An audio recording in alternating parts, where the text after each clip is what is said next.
পাকিস্তানের পাঞ্জাব প্রদেশের শতদ্রু নদীর পানি বিপদসীমার উপর দিয়ে প্রবাহিত হচ্ছে, আর এর ফলে গত শনিবার সেখানকার অত্যন্ত 19,000 মানুষকে তাদের ঘরবাড়ি থেকে সরিয়ে নিয়েছে। পাঞ্জাবের গান্ডা সিংওয়ালা এলাকায় বন্যা পরিস্থিতি সবচেয়ে সংকটজনক। এই পরিস্থিতি পরবর্তী 48 ঘন্টা পর্যন্ত অপরিবর্তিত থাকবে।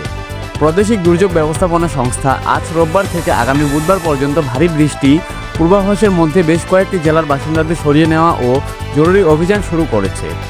পাঞ্জাবের মধ্য ও দক্ষিণ অঞ্চলের জেলা প্রশাসন নদী তীরবর্তী মানুষদের দ্রুততার সঙ্গে নিরাপদে সরিয়ে নিচ্ছে। রেস্কিউ 1122 এর মুখপাত্র ফারুক আহমেদ জানান, প্রদেশের বিভিন্ন বন্যা কবলিত এলাকা থেকে 19,000-এর বেশি মানুষকে সরিয়ে নেওয়া হয়েছে।